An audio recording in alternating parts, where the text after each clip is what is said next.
uno scarso equilibrio, insomma. Sì. Va bene, i cerchi di luce. Li vede con la pioggia, con il sole, dal lato del sole, dal lato opposto del sole, li vede nel cielo. All'inizio erano dei cerchi con un punto dentro, li vede all'aperto ovviamente, e poi non più. Monica, cosa sono? Causa esoterica. Ma io quando lei ne parlava, li ho visti spontaneamente. Poi lei cosa ha fatto? Lei poi ha direzionato tutta l'interpretazione verso una strada, però io spontaneamente li ho visti come degli orbs, come manifestazioni di disincarnati.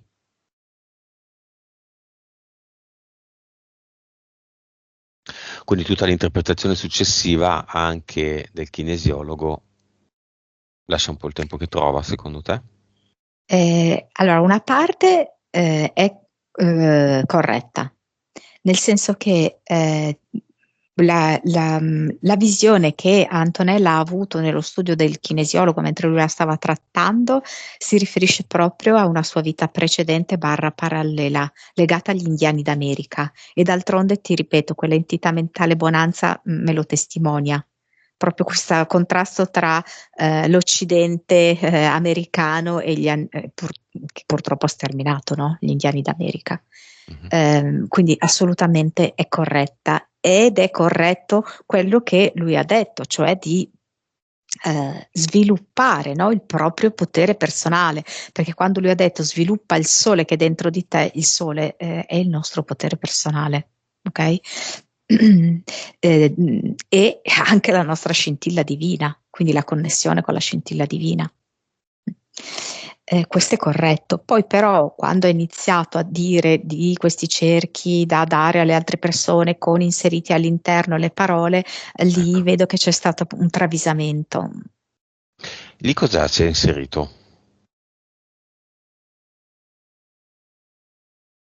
Lì si è come inserito veramente una specie di sì, beh, io lo vedo legato all'Egitto anche lui, senti. Si è come inserito questo, mi fa vedere, perché mi fa vedere dei geroglifici, no?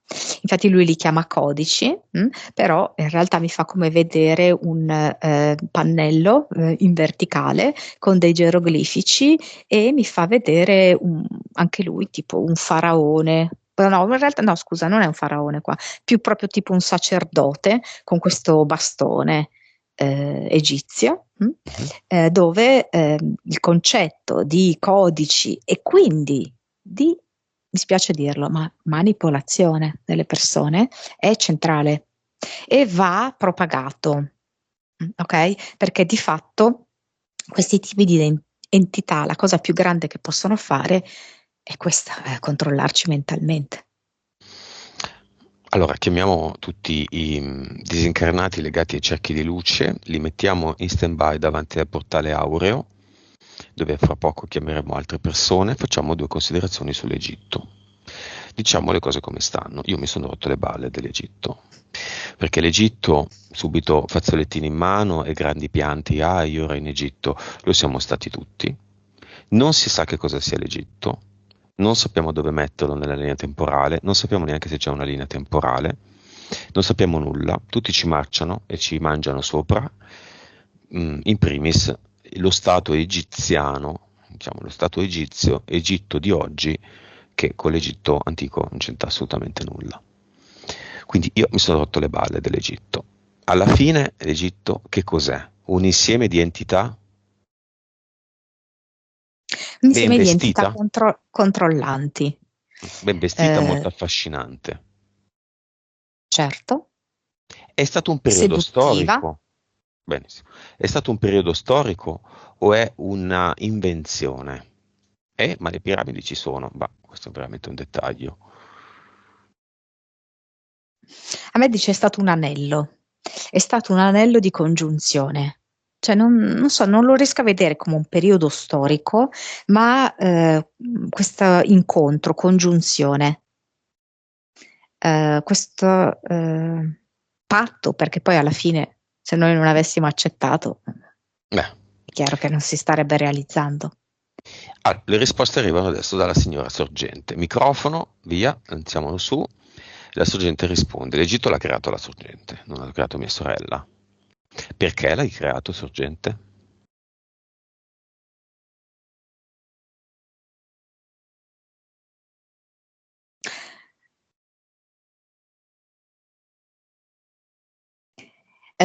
Quando tutto è inganno e manipolazione dei tuoi veicoli, sai essere di nuovo luce e meraviglia?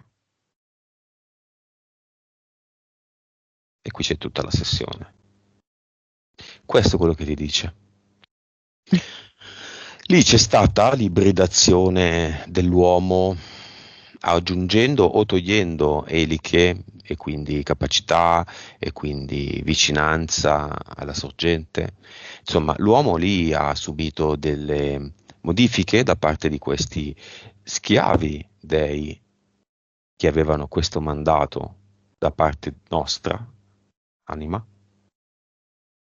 Guarda che visione, è il contrario che abbiamo.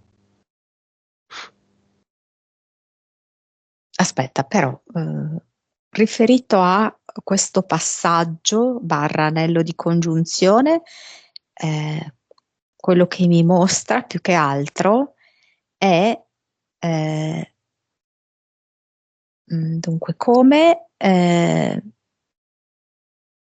la morte, come se questo fosse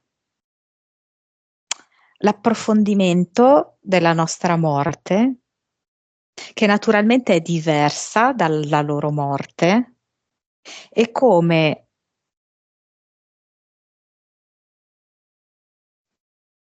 E come? infatti vedi che va via Infatti. la connessione. E come ci sono 3 giorni rispetto, facciamo un essere umano con l'anima. Ci sono questi 3 giorni dal momento, pochi minuti prima in cui muore, per 3 giorni successivi, che per loro sono stati interessanti per comprendere come il corpo appunto cessa di vivere, quindi il veicolo fisico è abbandonato e come l'anima quindi, che poi nel tempo passerà alla scelta di un altro corpo, no? Eh, possa essere utile a loro questo momento di passaggio, queste onde energetiche che si creano. A loro cosa? Chi? A loro queste entità, diciamo principalmente falconiformi. Secondariamente, in classifica, diciamo? Ci sono anche felinoidi. Poi?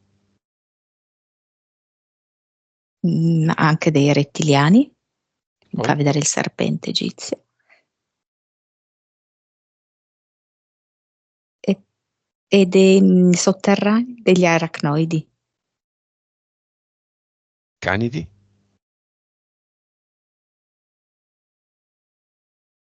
Sì, nei canidi. Basta?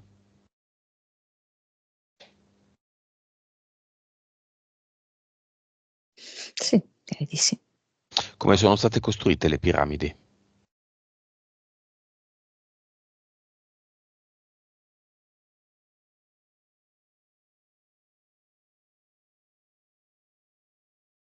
Mm. Allora,